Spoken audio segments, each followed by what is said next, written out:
우리 똑똑한 이 선생님 또 오셨네. 뭐 더 드릴까? 왜 똑똑한 이 선생님이야? 어머, 몰랐구나. 한때 엄청 부자셨던 분이셨다는데 안타까운 사연이 있다네. 구독과 좋아요, 알람 설정 꾹 눌러주세요.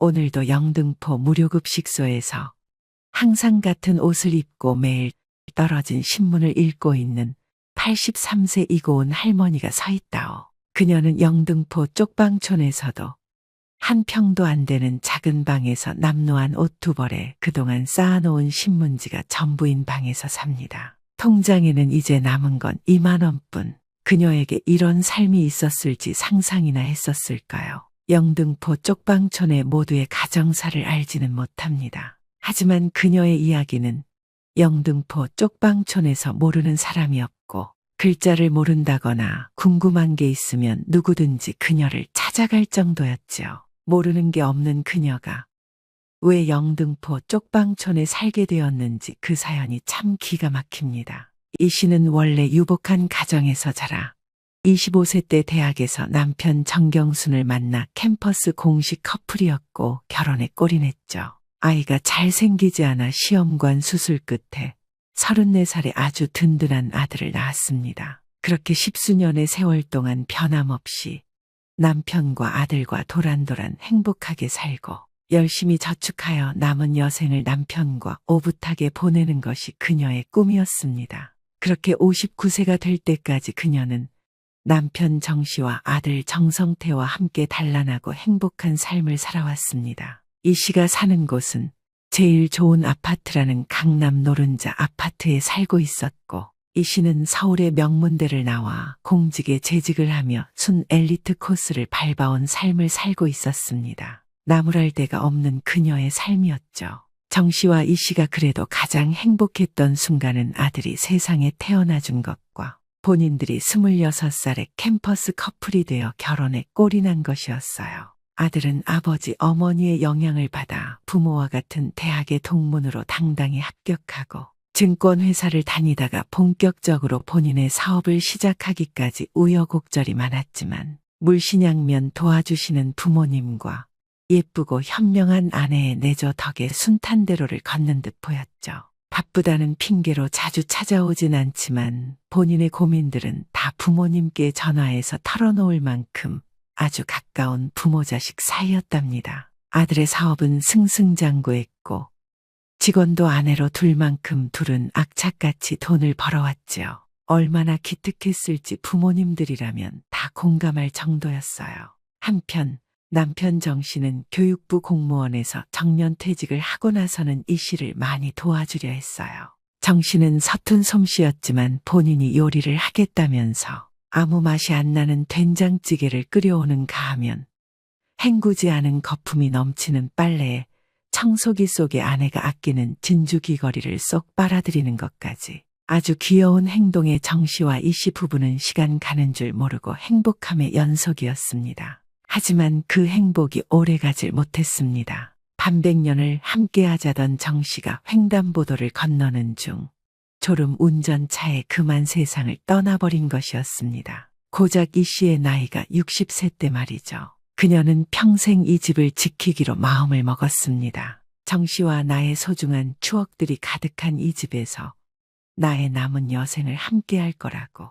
그렇게 5년 동안 그녀는 일에 몰두했습니다. 임금 피크제였지만 그녀는 여러 프로젝트에 적극적으로 참여했고 여러 아이디어와 의견을 내며 결국 61세에는 부장이라는 직함까지 받게 됩니다. 모두들 그녀를 존경했고 이 씨를 따르는 후배 동료들이 참 많았습니다. 그렇게 4년이라는 시간이 지나고 65세 정년퇴직 때는 얼마나 울음바다였을지 모릅니다. 그녀를 사랑했던 존경했던 수많은 직원들이 그녀에게 두 손에 다 받을 수 없을 만큼의 꽃들을 안겨주었고 서로 그녀 옆에서 사진을 찍겠다며 앞다투는 것에 이 씨는 마냥 행복할 수밖에 없었습니다. 이때 남편이 함께했더라면 얼마나 좋았을까요? 아무도 모르게 눈물을 글썽이는 이 씨를 베스트 프렌드인 후배 차장이 손을 꼭 잡아주며 안아줍니다. 남편분도 기뻐하실 거예요. 저 부장님이 가셔도 연락 꼭 드릴게요. 저 잊으시면 안 돼요. 봉순 씨한테 많은 신세를 졌어요. 말이라도 너무 고맙네요.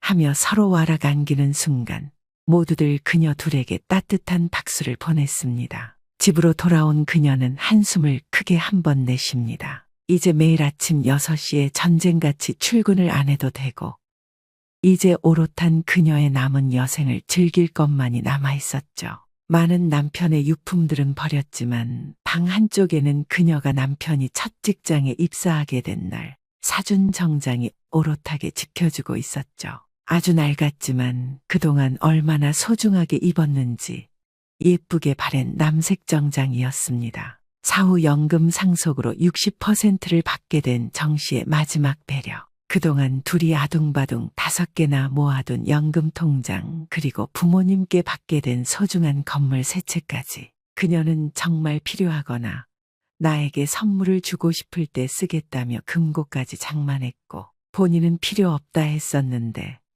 남편이 귀금속을 자주 사준 폐물이 잔뜩 보석함에 자리했죠. 특히 오팔 반지는 그녀가 50세 때 아내 손에 직접 끼워주며 나랑 다시 한번 여생을 마지막까지 살아가지 않겠소 하는 정 씨의 가슴 떨리는 목소리에 울컥했던 그때 그 모습이 하나 둘 떠오르는 추억이었죠. 이 씨는 가계부를 열심히 썼고 매달 80만 원의 용돈으로만 생활할 정도로 검소했답니다. 그런데 한 가지 걱정이 있었습니다. 정 씨가 세상을 떠난 뒤 아들의 소식은 감감무소식입니다. 장례에는 참여했지만 꺼이꺼이 울면서 마지막 장례를 다 치르고 나간 뒤 소식이 없습니다. 아들의 사업체 투자 홈페이지를 들어갔지만 이미 투자 홈페이지는 없어진 지 오래인 듯 에러가 뜹니다. 아들에게 무슨 일이 있는지 며느리에게까지 전화해봐도 받지 않은 지 오래입니다. 이제 남은 가족은 3명뿐인데 나는 악착같이 열심히 살겠다만 이들 부부는 뭐하고 있는 것인지 밤새 걱정이 이만저만이 아니었죠. 어느 날 그런 아들에게서 연락이 왔습니다. 엄마, 집에 조만간 찾아갈 거예요. 드시고 싶은 거 있으세요? 네 엄마는 너가 오는 것만으로도 좋다. 얼른 보러 오거라. 며느리도 손주도. 며칠이나 지났을까? 2주 정도가 지난 시간에 아들 부부가 집으로 찾아왔습니다. 귀여운 딸과 아들은 데려오지 않았고요. 애미야, 애들은? 애들은 학원이 너무 바빠서 못 왔어요, 어머니. 참외 한 박스를 떡하니 올려놓더니 소파에 앉아 이리저리 집을 둘러보는 부부. 여기 재개발은 하긴 한데요. 겉으로 보면 완전 낡아빠진 아파트 같아요. 뭐 그게 무슨 상관이야. 내부가 이렇게 깨끗하고 좋은데 경비 아저씨도 아주 친절하신 분이셔. 꽃들도 심으시고. 엄마, 우리가 사온 참외 좀 깎아주세요. 아들의 말투는 예전과는 달랐습니다. 투덜거리는 목소리에 옆에 꼭 붙어있는 며느리의 하호 웃음소리도 예전에 우리 부부에게서 보여주던 다정한 모습이 아니었죠. 하지만 아들 싫어하는 엄마가 어딨습니까? 아이들에게 참외며 복숭아며 온갖 과일을 깎아 얼른 먹으라고 대접했죠. 쩝쩝대며 먹으며 아들이 얘기합니다. 엄마, 나 사실은 회사가 망했어요. 투자는 물론이고 빚까지 생겼어요. 지금 방 2칸짜리 아파트에서 겨우 입에 풀칠하고 살아요. 성태야, 네가 연락 한 번을 안 받아서 내가 어떻게 너희를 도와줄 수 있었겠니? 며느리도 너도 연락두절 상태인데. 우리 핸드폰 바꿨어요. 핸드폰 번호 저장해 드릴게요. 아들은 며느리와 자기의 바뀐 번호를 저장해 줬습니다. 그런데 그런 며느리는 방안을 구석구석 살펴봅니다. 뭐가 있는지 잘 아는 내가 왜 이러는지 이 씨는 당최 이해가 가지 않았습니다. 셋은 이제 말없이 텔레비전을 보고 있습니다. 전국 노래자랑이 한창이었고 송혜 할아버지의 맛깔나는 진행에 이 씨는 또 이내 기분이 좋아졌죠. 이 씨를 조용히 바라보고만 있는 건 성태와 며느리였습니다. 무슨 생각인지 그 둘은 서로 속닥댔고 이 씨가 쳐다봅니다. 엄마 얼굴에 뭐 묻었어? 아니, 언제 그렇게 늙으신 거예요? 아주 이제 할머니가 따로 없네. 그리고 전국 노래자랑 이걸 요새 누가 봐. 이 씨는 얼굴을 붉히며 재밌는 프로그램은 각자 다른 거라고 말했습니다. 이내 아들 부부는 침묵하다가 이내 말을 꺼냈습니다. 엄마, 비트코인 아시죠? 그래, 알지. 매일 신문을 보는 그녀는 코인이 주식보다 얼마나 위험한지 그리고 얼마나 중독적인지 알고 있었습니다. 이 씨는 묵묵한 표정을 지었죠. 그런 이 씨의 모습을 보더니 아들은 흥분되고 상기된 얼굴로 말을 꺼내기 시작했습니다. 그러더니 아들은 이 씨 부모님께 물려받은 건물의 2채 정도를 팔아서 자신한테 투자하라고 말합니다. 이 씨는 당황스럽습니다. 한 번도 얘기한 적 없는 건물 3채는 어떻게 알고 있었으며 아들과 며느리는 발그레한 표정으로 이 씨를 에워싸고 있었습니다. 이 씨는 당황스러울 뿐이었습니다. 그렇게 위험한 종목을 하고 있었다는 아들의 태도에도 무척이나 실망스러웠고 그동안 연락을 안 한 것이 모두 이런 행동들을 하려고 한 것이라 생각하니 괘씸하기까지 했습니다. 사업 접고 너무 힘들었는데요, 어머니. 그래서 연락을 못 드렸었어요. 어머니, 너무 힘들고 지쳐요. 아이들 학원에, 공과금에 너무 빠듯해요. 이 씨는 황당했죠.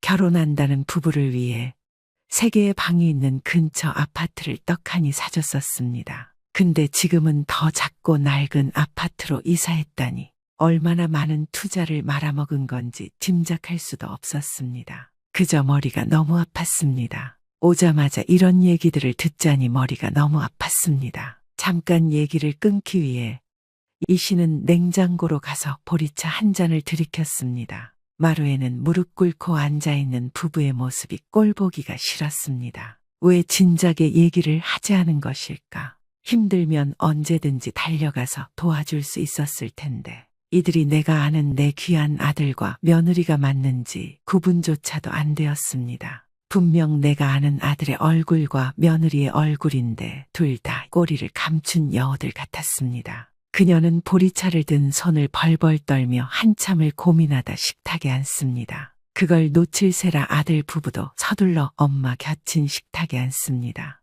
고민투성인 이 씨입니다. 머리가 너무 어지러웠습니다. 뭐 어떻게 해야 할지.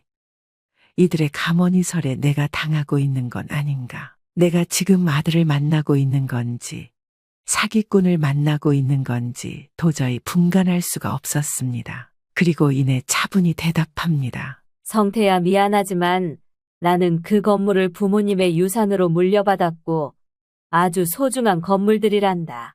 차라리 5천만 원을 입금해 줄 테니 그걸로 다른 사업을 시작해보는 건 어떠니? 아들은 자신이 원하는 바를 이루지 못하자 갑자기 화를 내기 시작하며 벽을 향해 컵과 각종 접시들을 던지기 시작했습니다. 그걸로도 모자랐는지 올려져 있던 참외박스도 다 엎어버리고 발로 밟기 시작합니다. 마루에 있는 모든 것들을 엉망으로 만드는데 이 씨는 말을 이을 수 없었습니다. 나 죽는 꼴 보고 싶어요? 겨우 꼴랑 건물 2채 좀 준다고. 엄마는 아빠 연금도 받고 돈도 많으시면서 나한테 그 작은 것 하나 못 해줘요? 이 씨는 이내 귀를 막고 소리쳤습니다. 다들 나가라고. 엄마한테 무슨 행동이냐고. 그러자 아들은 이내 이 씨의 멱살을 잡았습니다. 돈 내놓으라고 제발. 이 씨는 고개를 돌렸습니다. 그 행동에 화가 난 아들은 어머니가 아끼시던 소중한 액자를 던져버렸습니다. 성태야, 이 씨는 깨져있는 유리 조각에 손에서 피가 나던 말던 조각들을 하나하나 주우며 눈물을 흘렸습니다. 이 씨는 남편이 너무 보고 싶었고 지금 나를 지켜줄 사람이 아무도 없다는 사실에 먹먹해질 뿐이었습니다. 이 씨는 허공을 보며 중얼거렸습니다. 여보, 대답 좀 해줘요. 내가 어떻게 해야 하는지 대답 좀 해줘요. 며느리는 이 씨에게 자기들이 더 행복하게 해주겠다고 제발 저희 좀 도와달라는 말로 그녀를 설득하였습니다. 그렇습니다. 그녀의 가족은 유일하게 남은 이들 뿐이었죠. 그리고는 이내 마루로 나섭니다. 너희 둘 모두 똑바로 앉아봐라. 부부는 똑바로 앉습니다. 그리고는 침을 꿀꺽 삼켜봅니다. 너는 내 유일한 아들이다. 성태야, 내가 떠나면 다 네 것이겠지만 지금 현재의 상황이 급하니 급한 불부터 끄도록 해라. 이번에는 도와주마. 부부는 팔짝팔짝 뛰고 싶을 정도로 기분이 좋았지만 웃음기 없는 얼굴로 네라는 대답과 감사하다는 말을 연신 내뱉습니다. 며느리는 어머니의 손을 들으며 눈물을 흘렸습니다. 그러나 이 씨는 표정이 없었죠. 그리고는 여기 있으라는 손짓을 하고 금고가 있는 방으로 향했습니다. 그 금고는 남편의 생일로 비밀번호를 해놨었죠. 눈물을 머금고 비밀번호를 눌러 금고 문을 열어봅니다. 금고 안에는 소중히 쌓아놓은 보석함과 서류가 가득했습니다. 그중 이 씨의 아버지가 마지막에 주고 가신 세 채 중 가장 아끼는 건물은 제외하고 남은 두 개도 소중하지만 그것을 넘겨주려고 서류를 꺼냈습니다. 이 씨는 한참이나 시간이 지날 정도로 등기권리증을 끌어안았습니다. 그때 그녀는 몰랐습니다. 처음부터 고양이처럼 몰래 따라간 며느리가 비밀번호를 휴대폰에 몰래 적고 있었던 것을요. 적었어? 적어왔어? 당연하지. 내가 누군데. 이 씨가 그때 마루로 나왔습니다. 정말 소중한 권리증이니 필요한 곳에 코인 그런 거 하지 말고 다른 새 사업을 시작하라고 제안합니다. 너는 충분히 똑똑한 사람이고 너가 선택할 수 있는 길은 많이 있다라는 말로 그를 달랬죠. 그는 알겠다고 연신 대답합니다. 그리고 이내 어머니를 꼭 안았습니다. 집을 망쳐버려서 미안하다고 연신 눈물을 흘렸죠.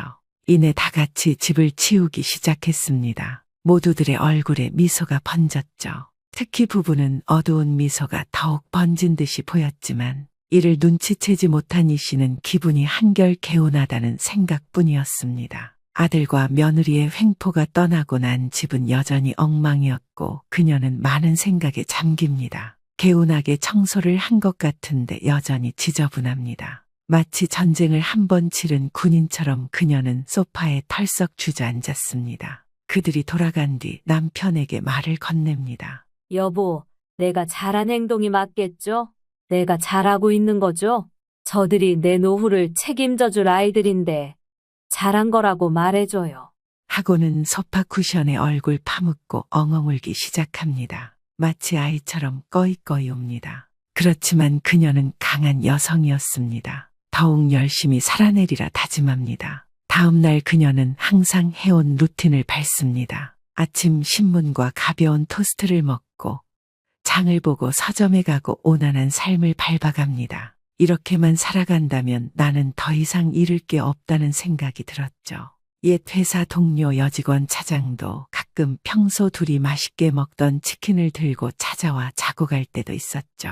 오랜 정이 든 친구에게 이 사건을 털어놨고 그녀는 걱정 말라며 별일 없을 것이라고 위로를 건넸습니다. 친구를 만난다는 것, 대화를 하는 것 자체가 항상 힐링되는 일이었습니다. 오늘이 가장 행복하게. 그녀의 모토는 그렇습니다. 그녀는 그렇게 하루하루를 행복하게 살아가고 있었습니다. 추적추적 여름비가 내리는데 그녀는 우비를 쓰고 마트를 다녀오는데 꼭 사고 싶은 책까지 있어서 서점까지 들렸다 오니 너무 늦어버린 일정으로 집으로 돌아왔습니다. 집에 돌아온 그녀는 바닥에 털썩 주저앉아 버립니다. 수많은 진흙이 묻은 신발바닥이 여기저기를 돌아다닌 흔적. 텔레비전과 평소 남편이 애정을 가지던 LP판이며 돈이 될 만한 모든 기기가 흔적 없이 사라져 있던 것입니다. 그녀는 서둘러 신발을 신은 채 방 안으로 들어갔습니다. 그리고는 금고가 활짝 열려 있었고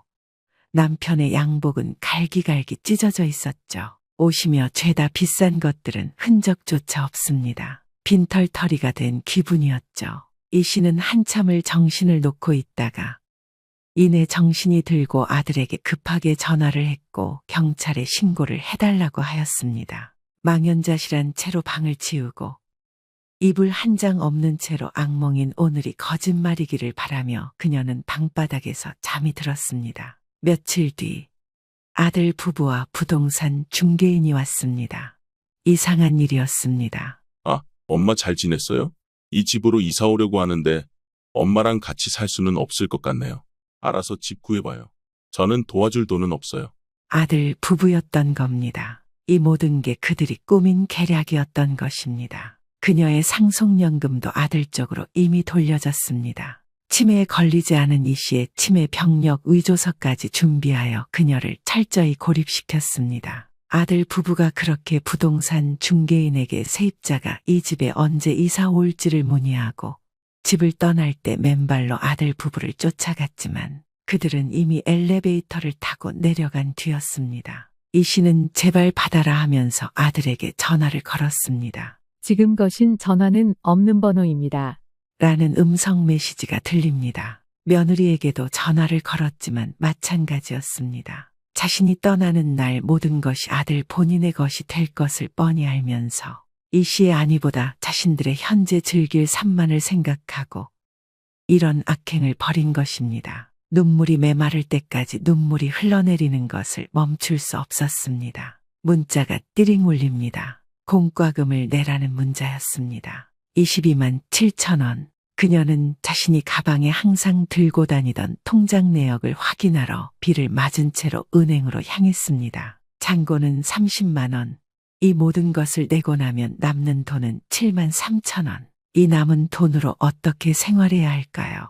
이 위기를 어떻게 헤쳐나가야 할까요? 은행을 나오는데 비에 젖은 할머니에게 청원경찰이 자신의 우산을 쥐어줍니다. 이 씨는 그것조차 마다하고 하염없이 걷습니다. 마지막이 될 나의 집으로 가야 했습니다. 언젠가 내쫓길지 모를 내 집으로 지금 당장 가야 했습니다. 자신이 살아남을 궁리를 해야 했습니다. 이성적인 그녀는 앞이 깜깜하지만 서둘러 집에 돌아갔죠. 가진 것은 신발 한 짝, 옷 2벌, 속옷, 7만 3천 원이 전부라는 것을 깨닫는 순간입니다. 현실이었죠. 이것은 꿈이 아니었습니다. 도움을 받기 위해서 옛날에 다녔던 회사의 친한 차장에게 전화를 걸어보았습니다. 아, 언니, 지금 저 하와이에 있어요. 회사에서 보상휴가 준다고 해서 가족들과 1년살이 시작했어요. 언니, 이왕 이렇게 된 거 놀러와요. 언니? 이 씨는 전화를 뚝 끊어버린다. 도와줄 이도 없었다는 것을 깨닫는다.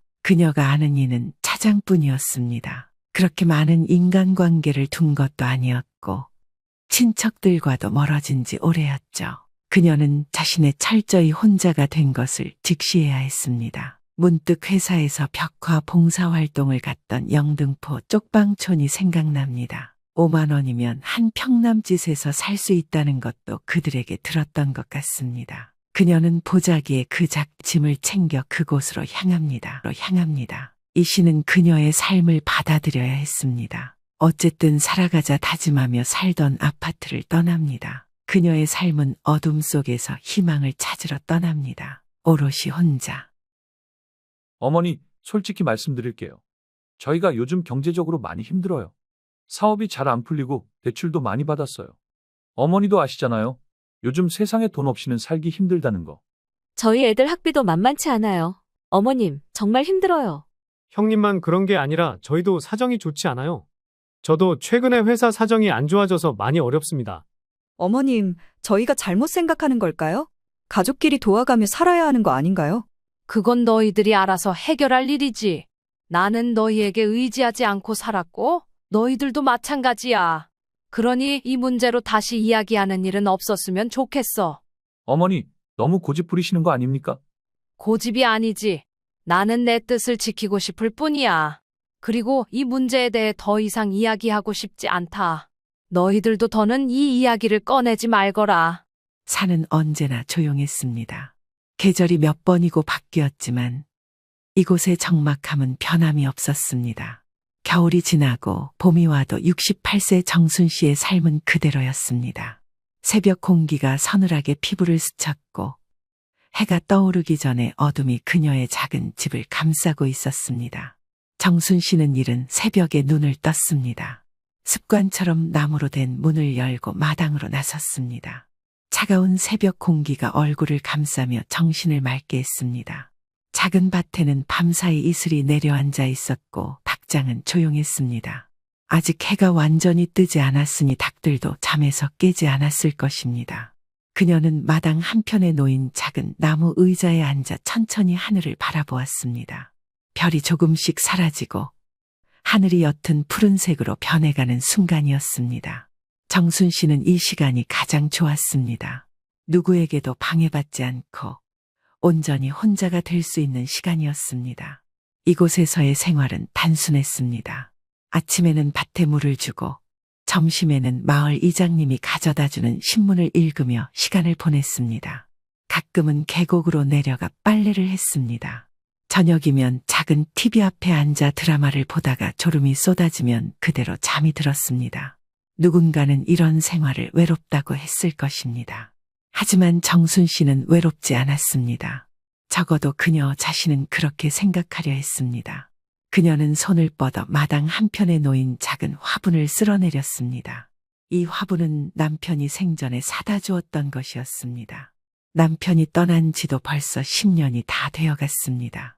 처음에는 그리움의 하루에도 몇 번씩 남편의 사진을 들여다보았지만 이제는 그저 마음속에 담아두고 있었습니다. 어휴, 나도 이제 나이가 들긴 들었나 보다. 이런 거에 울적한 걸 보니 정순 씨는 한숨을 쉬며 일어섰습니다. 오래된 나무문을 밀고 부엌으로 들어가 장작을 넣고 물을 데웠습니다.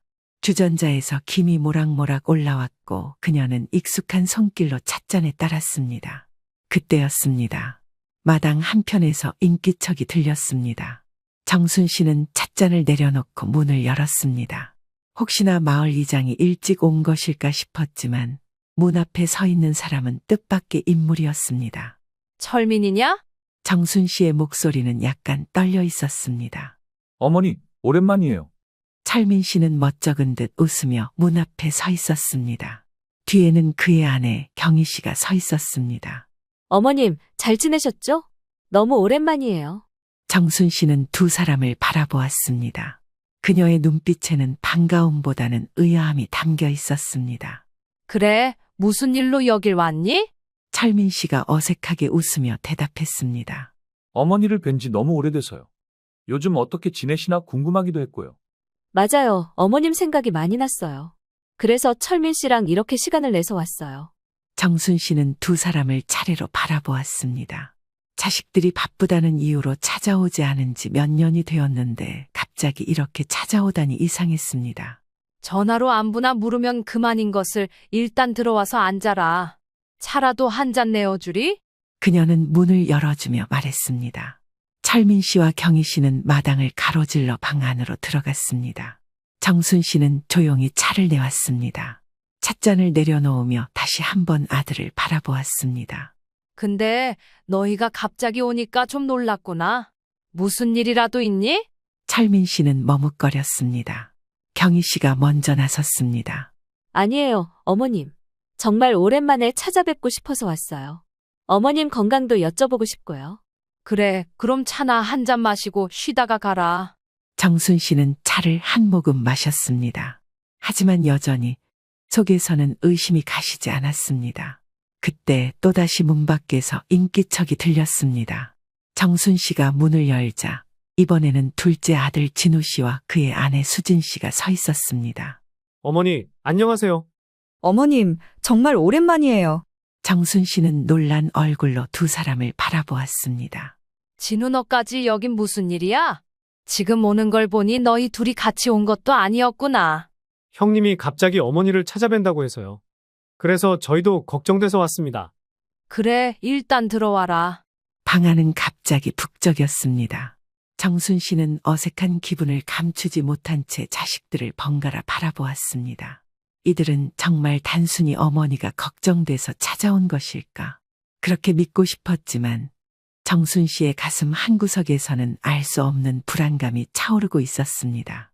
정순 씨는 자리에서 천천히 일어나 창밖을 바라보았습니다. 저 멀리 산속에는 여전히 안개가 자욱이 끼어 있었습니다. 마치 저 안개 속에서 무언가 불길한 것이 숨어 있는 것만 같다는 기분을 지울 수 없었습니다. 정순 씨는 방 안에 가득 찬 자식들과 며느리들을 번갈아 바라보았습니다. 오랜만에 한자리에 모인 가족이지만 그녀의 마음은 편하지 않았습니다.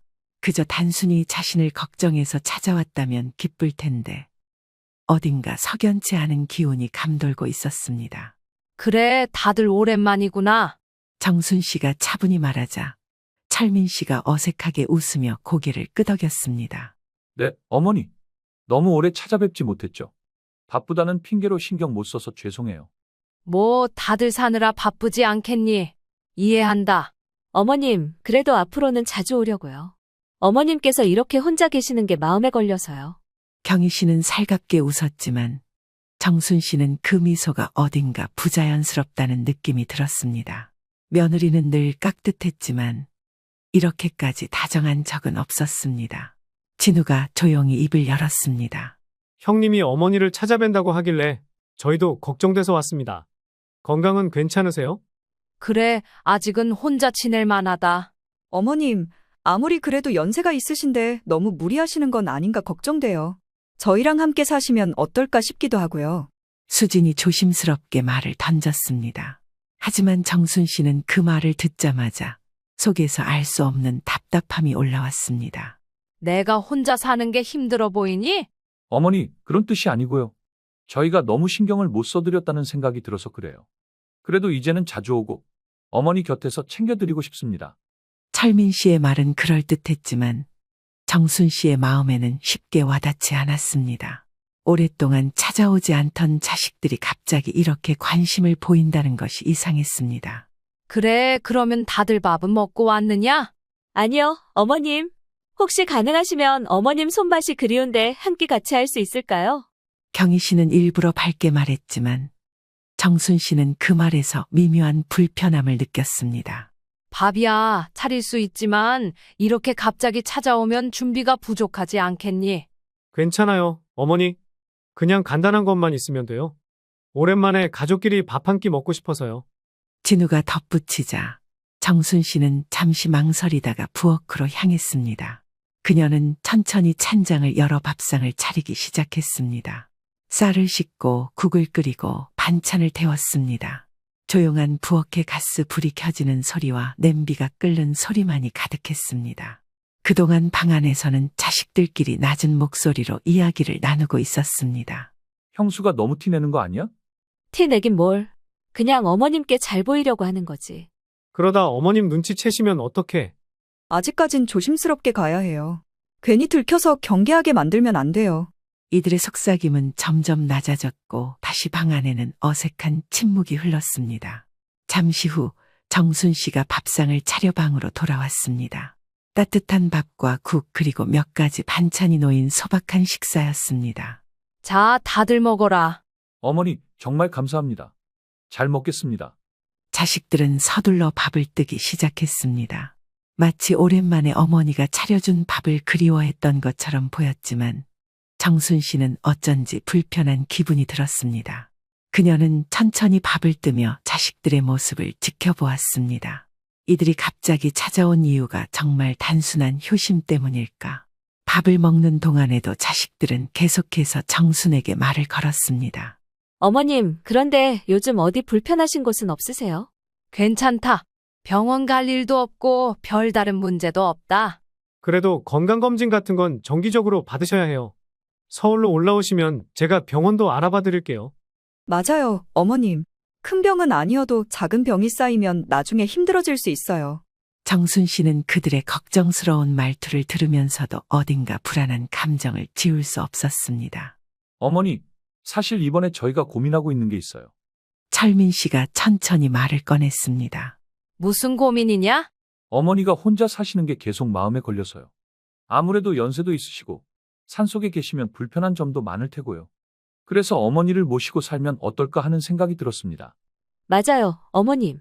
저희도 정말 신경 많이 쓰였어요. 이제라도 같이 지내시면 저희가 편히 모실 수 있어요. 저희도 같은 생각이에요. 어머니께서 원하시면 저희 집으로 오셔도 좋고요. 정순 씨는 조용히 숟가락을 내려놓았습니다. 갑자기 이런 얘기를 하는구나. 무슨 뜻으로 그런 말을 하는 거야?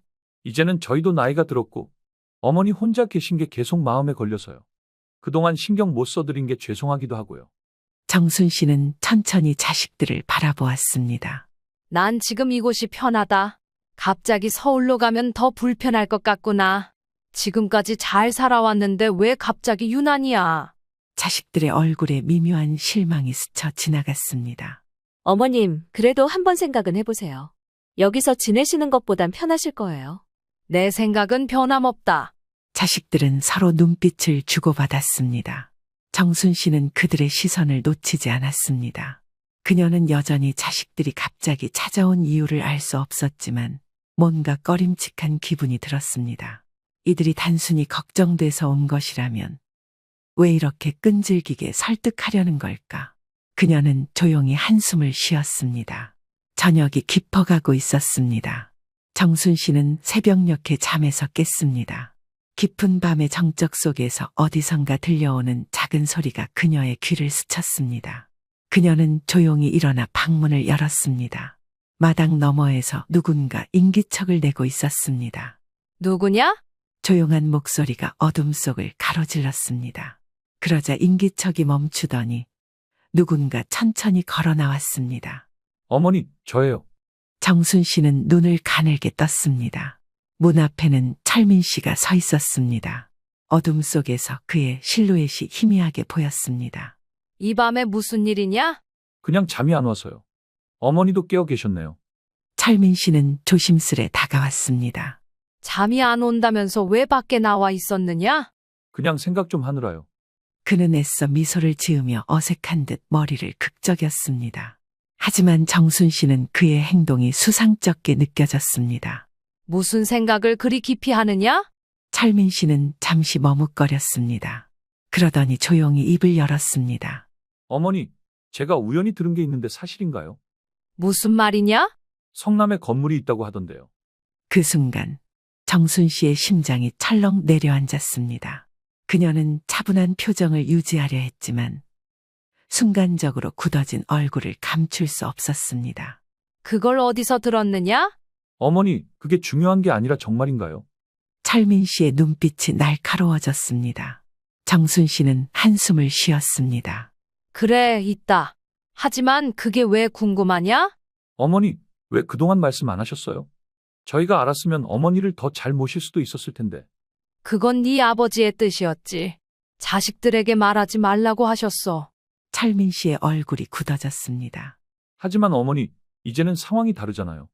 저희도 다 컸고 어머니 혼자 관리하시기엔 힘드실 거예요. 그건 내가 알아서 한다. 그러니 이 문제는 더 이상 이야기하지 말거라. 정순 씨는 단호하게 말했습니다. 하지만 철민 씨의 눈빛은 여전히 흔들리고 있었습니다. 다음 날 아침, 집안의 분위기는 묘하게 달라져 있었습니다.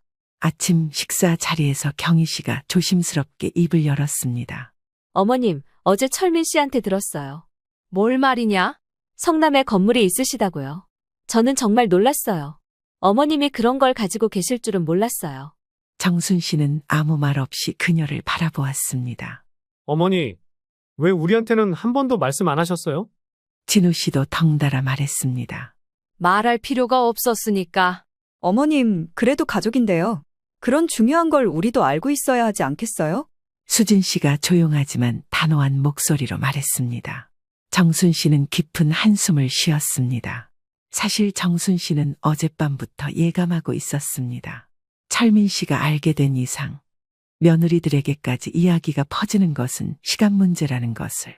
너희들에게 말하지 않은 이유는 간단하다. 그 건물은 네 아버지가 남긴 것이고 나는 그 뜻을 지킬 생각이었기 때문이다.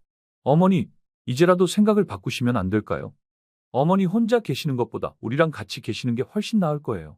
맞아요. 어머님, 저희가 건물 관리도 도와드릴 수 있고요. 어머님도 이제 편히 지내셔야죠. 나는 지금이 편하다. 그 건물도 내 손으로 관리할 수 있다. 하지만 어머니, 현실적으로 혼자 하시기엔 너무 힘드실 거예요. 어머니 연세도 있고. 힘들다고 생각했으면 애초에 이곳에서 혼자 살지 않았지. 정순 씨의 목소리가 단호해졌습니다.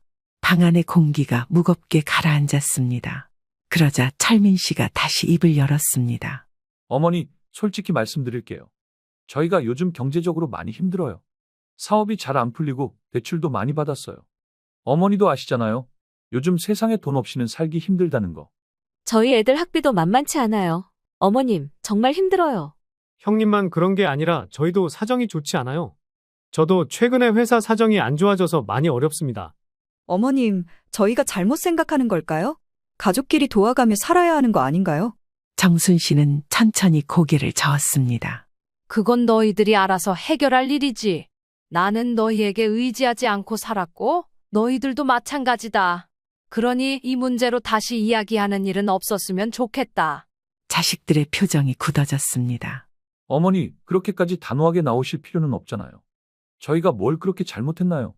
잘못이 아니라 나는 내 방식대로 살고 싶을 뿐이야. 하지만 어머님, 지금이라도 저희를 믿어주시면. 나는 너희를 믿는다. 다만 이 문제에 있어서만큼은 나 혼자 결정할 것이야. 방 안에 정적이 흘렀습니다.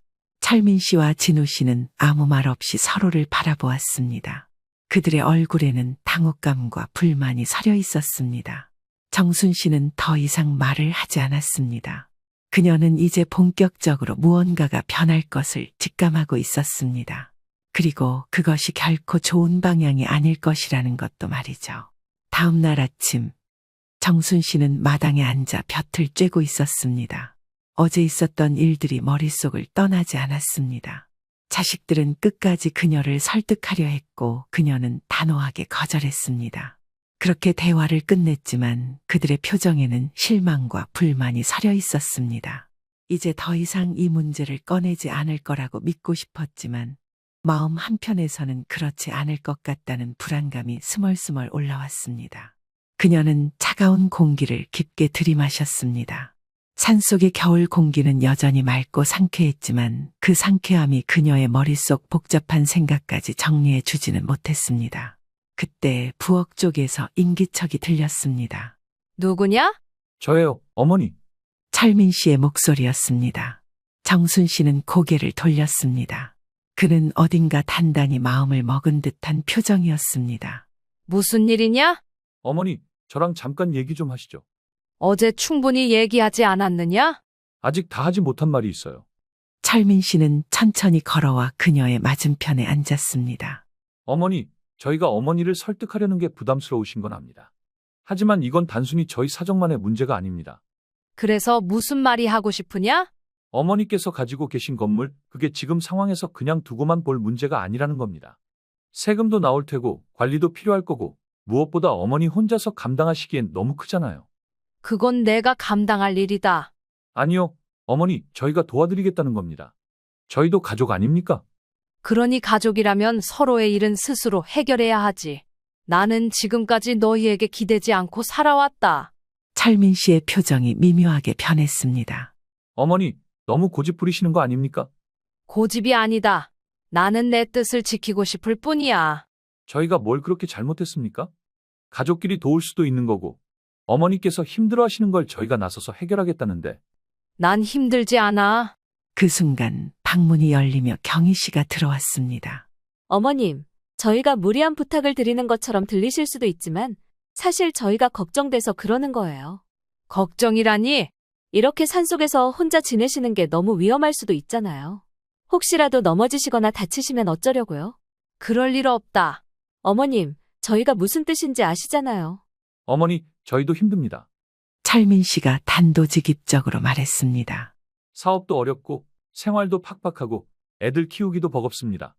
어머니도 아시잖아요? 그건 너희 사정이지. 그래도 어머니께서 가진 게 있잖아요. 그건 내 것이지. 방 안의 공기가 얼어붙었습니다. 그 순간 밖에서 또 다른 인기척이 들렸습니다. 진우 씨와 수진 씨가 들어섰습니다. 어머니, 형님이랑 뭐 하세요? 진우야, 마침 잘 왔다. 어머니랑 중요한 이야기 중이었어. 어떤 이야기요? 서방님도 알다시피 어머님이 건물을 가지고 계시잖아요. 진우 씨는 한숨을 쉬었습니다. 어머니, 저희가 먼저 말씀을 드렸어야 하는데 저희도 사정이 많이 어렵습니다. 솔직히 말씀드리면 저희도 지금 힘들어요. 그러니 내 재산을 너희가 가져야 한다는 것이야. 어머니, 그렇게 말씀하시면 저희가 너무 욕심쟁이처럼 보이잖아요. 아니냐? 어머니, 저희도 다 형편이 어려운 사람들입니다. 아무도 넉넉하지 않아요. 그런데 어머니께서는 이 큰 재산을 그냥 두고만 계시잖아요. 저희가 관리해드릴 수 있어요. 형님 내외뿐만 아니라 저희도 도울 수 있다고요. 나는 도움이 필요하지 않아. 어머니, 철민 씨가 드디어 목소리를 높였습니다. 언제까지 그렇게 혼자 살 거예요? 대체 왜 그렇게 고집을 부리시는 겁니까? 이게 고집이면 너희들의 행동은 무엇이냐? 정순 씨의 목소리는 차분했지만 단단했습니다. 너희들은 지금 나를 걱정하는 것이 아니다. 내 재산을 어떻게든 너희 손에 넣으려는 것뿐이야. 어머님, 저희가 어떻게 그럴 수 있겠어요? 아직도 그런 말을 하느냐? 정순 씨는 조용히 일어났습니다. 나는 이 문제에 대해 더 이상 이야기하고 싶지 않다. 너희들도 더는 이 이야기를 꺼내지 말거라. 방 안에는 정적이 흘렀습니다. 어머니 정말 그렇게 나오실 거예요? 그래, 내 뜻은 변하지 않아. 철민 씨는 이를 악물었습니다. 알겠습니다, 어머니. 하지만 어머니께서 후회하시게 될 날이 올 수도 있습니다. 그건 내 문제지. 자식들은 더 이상 말을 잇지 못했습니다. 그들의 표정은 이미 완전히 달라져 있었습니다. 처음에는 그럴싸한 이유를 대며 접근했지만 이제는 강한 불만과 불안이 얼굴에 드러나 있었습니다. 정순 씨는 마지막으로 한마디를 덧붙였습니다. 너희들이 변하는 모습을 보니 참으로 씁쓸하구나. 그리고 그녀는 방을 나갔습니다. 남겨진 자식들은 서로를 바라보며 조용히 주먹을 쥐었습니다. 그들의 본색이 서서히 드러나고 있었습니다. 정순 씨는 조용히 부엌에서 차를 따르고 있었습니다. 새벽 공기가 차가웠지만 그녀는 오히려 그 서늘함이 마음을 가라앉혀 주는 것 같았습니다. 어젯밤의 대화가 머릿속을 떠나지 않았습니다. 자식들은 이제 더 이상 감추려 하지 않았습니다. 처음에는 걱정하는 척하며 접근했지만 결국 본심이 드러났습니다. 그들이 원하는 것은 하나였습니다. 그녀가 가진 건물.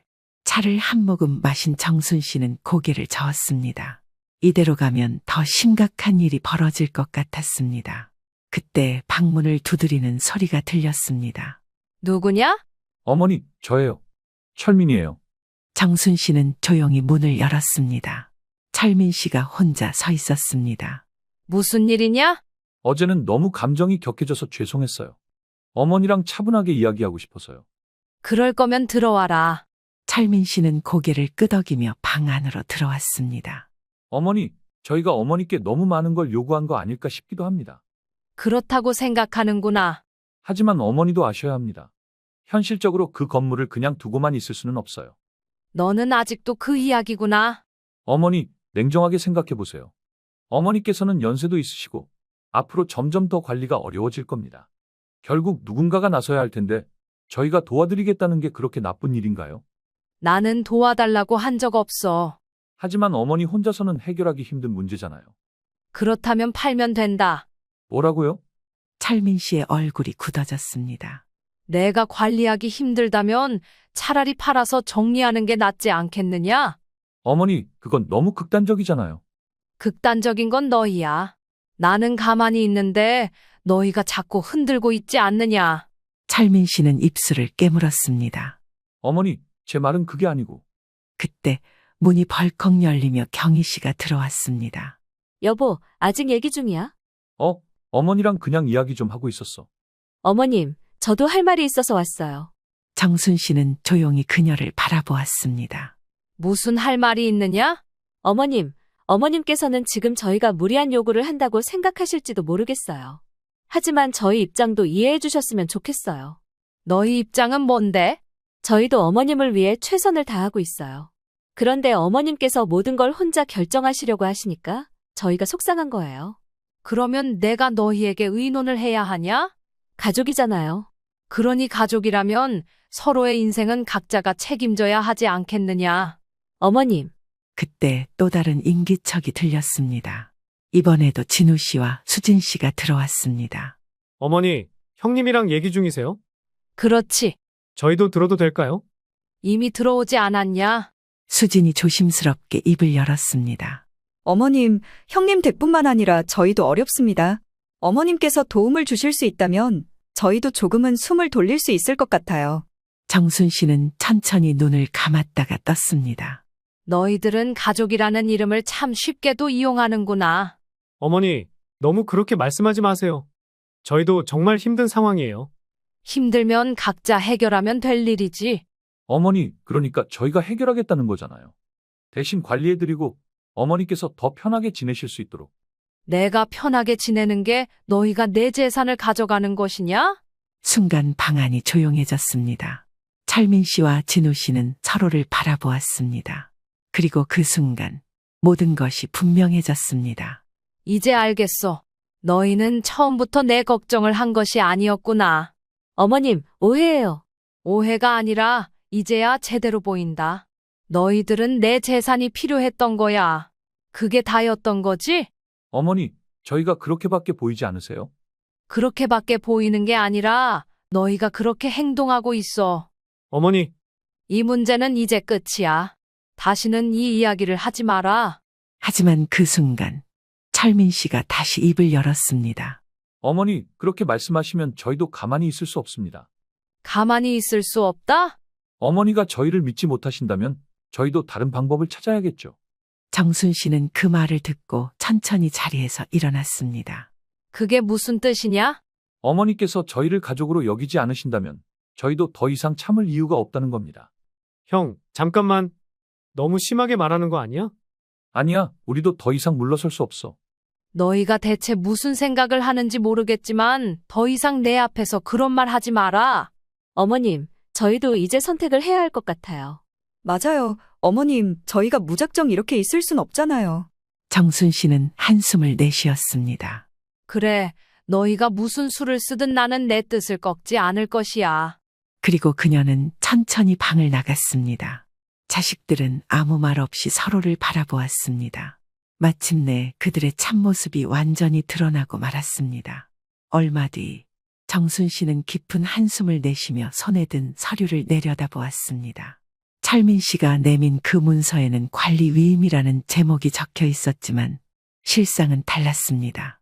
내용을 자세히 살펴보니 건물 관리 권한을 넘기는 것이 아니라 재산 소유권을 변경하는 것이나 마찬가지였습니다.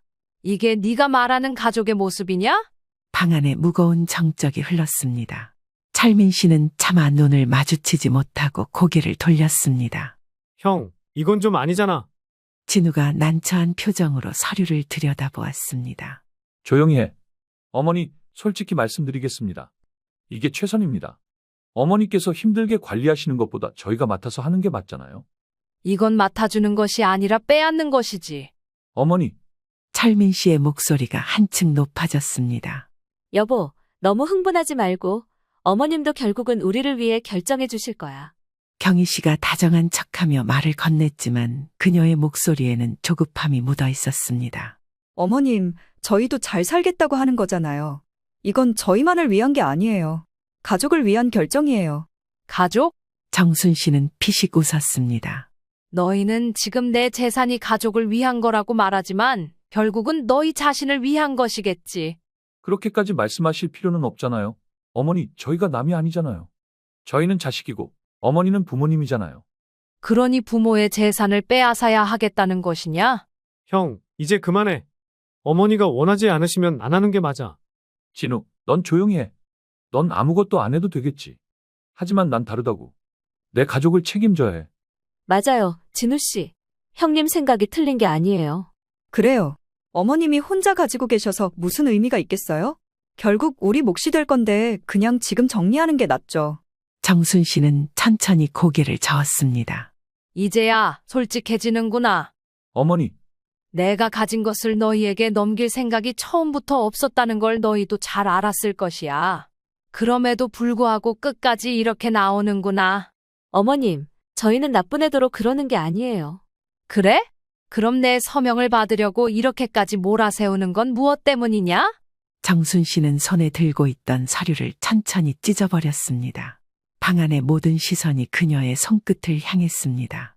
어머니, 지금 뭐 하시는 거예요? 이제 이 문제에 대해 다시는 이야기하지 마라. 내 대답은 변함없다. 어머님, 너무하신 거 아니에요? 맞아요. 저희가 무슨 도둑입니까? 그렇게까지 하실 필요는 없잖아요. 그래, 너희는 도둑이 아니겠지. 하지만 자식으로서 할 도리는 다 했다고 생각하냐? 정순 씨는 자리에서 천천히 일어섰습니다. 이제 돌아가거라. 어머니, 제발 다시 생각해 주세요. 이미 충분히 생각했다. 형, 우리 그냥 돌아가자. 이러고 있을 시간 없어. 너나 돌아가. 철민 씨는 한동안 화가 가라앉지 않는 얼굴로 서 있었습니다. 하지만 결국 그는 깊은 한숨을 내쉬며 문 쪽으로 걸어갔습니다. 경희가 뒤따랐고 수진도 마지못해 따라 나섰습니다. 마지막까지 망설이던 진우도 결국 문을 열고 나갔습니다. 정순 씨는 텅 빈 방 안에서 천천히 앉았습니다. 그리고 창밖을 바라보았습니다. 이제 모든 것이 끝난 걸까? 하지만 이상하게도 그녀의 가슴 속에는 텅 빈 감정만이 남아 있었습니다. 정순 씨는 조용히 변호사의 사무실에 앉아 있었습니다. 창밖으로는 늦가을의 햇살이 희미하게 내려앉아 있었고 거리는 평온해 보였습니다. 하지만 그녀의 마음은 그렇지 않았습니다. 며칠 전 자식들과의 마지막 대화 이후 정순 씨는 스스로에게 묻고 또 물었습니다. 정말 이렇게 하는 것이 맞을까? 내가 너무 매정한 것은 아닐까? 하지만 결론은 늘 같았습니다. 정순 씨는 자식들에게 한 푼도 남기지 않겠다고 결심했습니다. 아니, 남길 수 없었습니다. 오랜 고민 끝에 그녀는 자신의 재산을 자선단체에 기부하기로 결정했습니다. 정순 씨는 변호사를 바라보며 천천히 입을 열었습니다. 이제 모든 서류 처리는 다 끝났나요? 변호사는 조용히 고개를 끄덕였습니다. 네, 어르신. 말씀하신 대로 건물 소유권 이전이 모두 완료되었습니다. 이제부터는 해당 재산이 공식적으로 기부 단체의 명의로 넘어갑니다. 정순 씨는 눈을 감았다 떴습니다. 잘 됐네요. 혹시나 해서 여쭙는 건데요. 정말 이 결정에 후회는 없으십니까? 후회요? 정순 씨는 잠시 생각에 잠겼습니다. 자식들과 처음 갈등이 시작되었을 때만 해도 그녀는 한편으로는 그들을 이해하고 싶었습니다. 어려운 시절을 보내고 있으니 도움을 바라는 것이겠지. 하지만 그 기대는 결국 무너졌습니다. 그들은 그녀가 아닌 그녀의 재산을 원했을 뿐이었습니다. 아니요. 후회하지 않습니다. 변호사는 잠시 망설이다가 다시 입을 열었습니다. 혹시 자제분들이 이 사실을 알게 되면 가만히 있지 않을 수도 있습니다. 알겠죠. 그리고 분명 가만히 있지는 않을 겁니다. 정순 씨는 담담하게 대답했습니다. 하지만 상관없습니다. 더 이상 물러설 곳도 남길 것도 없으니까요. 변호사는 조용히 한숨을 내쉬었습니다. 그렇다면 모든 절차는 마무리된 겁니다. 어르신께서 원하시는 대로 진행되었고, 이제 자제분들은 이 재산에 대해 법적으로 아무런 권리를 주장할 수 없습니다. 잘 부탁드립니다.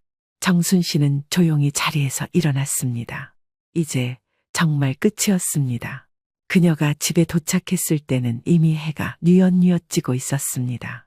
현관문을 열고 들어서자 익숙한 공기가 그녀를 맞이했습니다. 하지만 어딘가 달라진 느낌도 있었습니다. 이제 이곳에는 더 이상 미련도 갈등도 남아있지 않았습니다. 그녀는 마당에 놓인 작은 의자에 앉아 하늘을 바라보았습니다. 그리고 그 순간 전화벨이 울렸습니다. 정순 씨는 천천히 전화를 받았습니다. 어머니, 이게 무슨 일이에요? 기어코 이 소식을 들었구나 싶었습니다. 무슨 일이냐? 저희가 방금 변호사님한테 들었어요. 어머니, 이게 도대체 어떻게 된 겁니까? 철민 씨의 목소리는 억눌린 분노로 떨리고 있었습니다. 그대로야. 내 재산을 기부했다. 어머님, 이게 말이 됩니까? 저희는요? 저희는 가족도 아니에요. 그래, 너희는 내 가족이었지. 하지만 이제는 아니다. 어머니, 너희가 내게 한 짓을 생각해봐라. 내가 내린 이 결정이 과연 틀렸는지. 잠시 동안 전화기 너머에서 아무 소리도 들리지 않았습니다. 그러다 철민 씨가 낮고 가라앉은 목소리로 말했습니다. 어머니, 이러시면 안 됩니다. 이건 정말 너무하신 거잖아요. 정말 너무한 것은 자식이란 사람들이 어미에게 한 짓이야. 어머니, 정순 씨는 천천히 숨을 들이마셨습니다. 이제 다시는 내게 연락하지 마라. 그리고 그녀는 전화를 끊었습니다. 다음 날 그녀는 평소처럼 아침을 맞이했습니다. 하지만 오늘은 조금 다른 기분이었습니다. 마당의 공기가 더 맑게 느껴졌고 하늘도 조금 더 푸르게 보였습니다.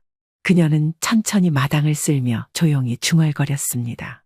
여보, 나 이제 자유야. 그녀는 하늘을 올려다보았습니다. 이제야 정말 모든 것이 끝났음을 실감했습니다. 정순 씨는 이른 아침부터 마당을 쓸고 있었습니다. 차가운 가을바람이 나뭇가지 사이를 스치며 바스락거리는 소리를 냈습니다. 그녀는 빗자루를 천천히 움직이며 떠오르는 생각들을 정리했습니다. 몇 년 동안 그녀를 짓누르던 무거운 짐이 이제야 내려간 것 같았습니다. 이제야 홀가분하네. 모든 재산을 기부한 후 자식들에게서 몇 차례 더 연락이 왔지만 그녀는 받지 않았습니다. 그들은 처음에는 화를 내다가 점점 애원하는 쪽으로 태도를 바꿨습니다. 하지만 그녀의 결정은 변하지 않았습니다. 그때 대문 밖에서 인기척이 들렸습니다. 누구냐? 어머니, 저예요. 정순 씨는 천천히 빗자루를 내려놓고 대문을 열었습니다. 철민 씨가 서 있었습니다. 그의 표정은 초췌했고 눈 밑에는 짙은 그림자가 드리워져 있었습니다. 무슨 일이냐? 어머니, 저희 이제 어떻게 하면 좋죠? 그의 목소리는 지친 듯 들렸습니다. 너희가 알아서 해야지. 난 더 이상 너희를 책임지지 않아. 어머니, 저희가 잘못했습니다. 제발 다시 생각해 주세요. 잘못했어? 정순 씨는 피식 웃었습니다. 뭐가 잘못인지 이제야 깨달았냐? 내가 경고하지 않았냐? 내 재산을 탐하면 결국 아무것도 얻지 못할 거라고. 철민 씨는 고개를 숙였습니다. 하지만 어머니, 저희도 정말 절박했어요. 그냥 한 번만 더. 그만 돌아가거라. 그 순간 철민 씨의 눈빛이 흔들렸습니다. 어머니, 정말 저희를 버리시는 겁니까? 버리다니 네가 할 말은 아닌 것 같구나. 나를 버린 건 너희였어. 몇 년 동안 연락 한 번 없다가 내 재산이 있다는 걸 알고서야 나타났잖느냐. 철민 씨는 더 이상 아무 말도 하지 못했습니다. 그때 경희 씨가 철민 씨의 뒤에서 조용히 모습을 드러냈습니다. 어머님, 저희 이제 어떻게 해야 할까요? 그건 너희가 알아서 할 일이야. 정순 씨는 냉정하게 대답했습니다. 어머님, 저희가 너무 어리석었어요. 하지만 가족이잖아요. 어머님도 저희를 외면하실 순 없잖아요. 그래, 가족이었다. 하지만 너희가 보여준 건 가족이 아니었다. 정순 씨의 말에 경희 씨는 아무 말도 하지 못했습니다. 그때 멀리서 또 다른 목소리가 들려왔습니다. 어머니, 진우 씨 내외가 헐레벌떡 뛰어오고 있었습니다. 어머님, 형님이 먼저 오셨군요. 너희까지 왔구나. 진우 씨는 숨을 고르며 말했습니다. 어머니, 우리도 잘못했습니다. 하지만 하지만 저희도 이제 어떻게 해야 할지 모르겠어요. 어머니가 모든 걸 정리하신 뒤로 우리 형제들 사이도 엉망이 돼버렸어요. 어머님, 저희가 철없이 행동한 거 인정해요.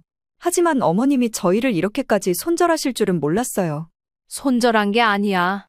내가 원래 혼자였던 거지. 정순 씨는 조용히 말을 이었습니다. 너희는 내 재산을 원했을 뿐이지 나를 원한 적은 없었다. 그러니 이제 와서 나를 찾는 게 무슨 의미가 있겠느냐? 어머니, 그래도 저희가 어머니 자식인데. 그래, 너희는 내 자식이었지. 하지만 이제는 아니다. 방 안에 무거운 침묵이 흘렀습니다. 정순 씨는 천천히 고개를 들었습니다. 이제 너희는 나를 찾지 마라. 나도 너희를 찾지 않을 것이야. 어머니, 돌아가거라. 그 말과 함께 정순 씨는 대문을 닫았습니다. 그날 밤 그녀는 오랜만에 깊은 잠에 들었습니다. 이제 더 이상 무거운 짐을 짊어질 필요가 없었습니다. 다음 날 그녀는 평소처럼 아침을 맞이했습니다. 그리고 조용히 하늘을 바라보며 중얼거렸습니다. 이제 내 삶을 살 때가 되었네. 이제 그녀는 새로운 시작을 맞이할 준비가 되어 있었습니다.